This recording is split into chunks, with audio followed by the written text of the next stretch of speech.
Alright, then you played some fucking clip about some story about where some 8-year-old girl her heart was transplanted into some 9-year-old girl, some 8-year-old girl who was murdered, and the 9-year-old girl solved the murder, the one who received the heart transplant. Now, you believe that crap? You actually believe that happened? I mean, they've been doing heart transplants for 40 fucking years. I never heard any crazy-ass story like that, where, the guy dies of a heart attack, and nobody knows where the insurance policy is, so they go to the hospital and ask the guy who got the heart, and they say, hey, where's the insurance policy? And he says, oh, yeah, well, it's in my dresser. What the fuck? It's just so obvious bullshit. I mean, if you're going to bring up crap like that, you might as well say God is against virtual reality. I mean, if that's a legitimate argument, then I might as well just concede, because God says virtual reality can't happen, right? Or the magic, leprechaun, with a unicorn hat, says it can't happen, and so obviously there's no point in arguing anymore, right? Because the leprechaun guy says it can't happen. I mean, god damn, that was lame. I mean, you waste my time with that crap. I mean, really, just think of the implications of that. All those heart transplant people, none of them ever said, oh yeah, the key to the safety deposit box, it's, well, actually I put it underneath the bedboard and I carved a little hole and that's where the key is. None of them have done that. This is just such bullshit. Solve the murder. Oh, God. Alright, so anyway, I mean, I said you were intelligent, but man, if you're gonna fall for that kind of shit, you're really in trouble. Alright, I probably don't have any more time. Ah, fuck. 2 parts. Okay, damn it, I wanted to avoid that. Alright, harmful psychology in VR. Sensory deprivation problem. Okay, that's what I wrote down. Look, our we could sit there and say, oh, let's not invent video games. Oh my god, this is scary. People play video games and they'll get lost in the video games and their head will fall into the monitor and they'll get a concussion. We can't do it. No, it's too scary. It's have all kinds of psychological impact. Yeah, of course, there's going to be an impact to things, okay? Things will be changed, and so you adjust to the changes, and you make what modifications you have to do to adjust to the changes. But there's nothing theoretically. This isn't an obstacle. There isn't some kind of giant red sign flashing saying, oh, you only have a 1 in a million chance of overcoming this, or you only have a 1 in 10,000 chance of overcoming this. There's no such bullshit here. So what is that argument? It's a non-argument. Alright, we can understand how our psychology could do just fine if we were playing a very realistic video game and we had no obligations, no work, no family, no anything.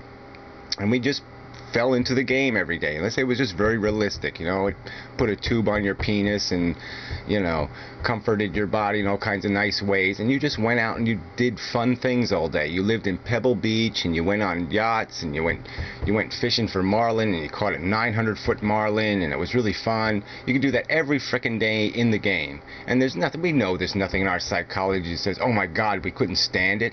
Of course we could stand it. We could stand living a really nice life, doing adventurous things. We do it every night when we dream, okay? And we don't sit there and drop dead the next morning because we had a dream last night. So anyway, what bullshit. Alright, fail safe. You called it wishful thinking or something like that. What a pile of crap. Alright, what are we talking about? Fail safe against 9,999,999 of the known probabilities. The idea is that you can make an environment where disaster can't happen. I mean, we have right now the technology to make it impossible for a building to burn down.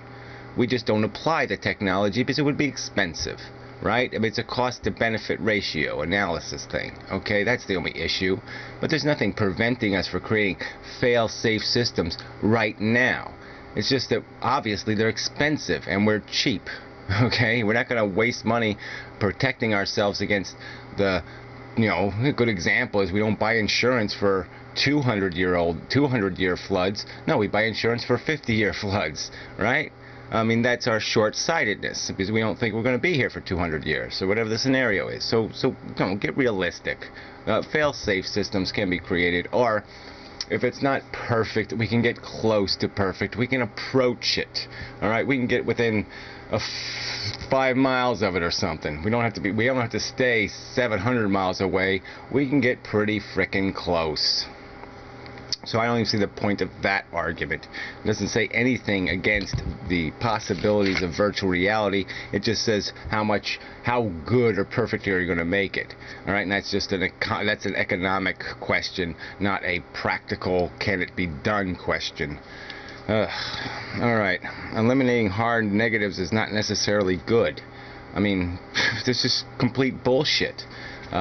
We all don't have to experience any negatives whatsoever. If we have memories of them, that will give us knowledge of it, and that's all we need is the knowledge of it.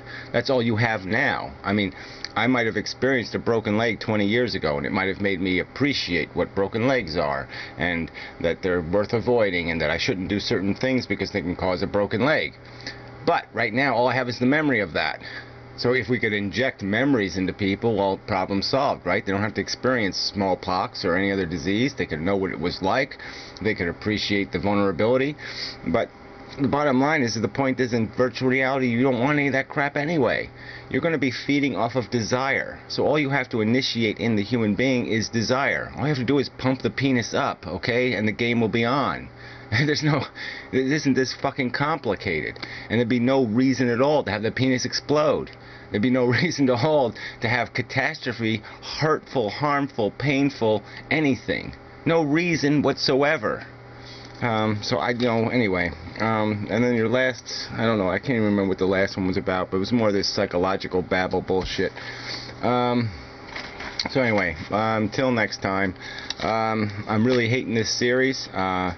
And I'm sorry. I mean, I wish I could say something positive, but now I'm almost resenting 63 parts. I mean, what the hell is that shit? Maybe you should have tested the water first, because I don't find your argument's plenty long, but I don't find it one fucking tiny bit persuasive, and so I'm not pleased. What else can I say?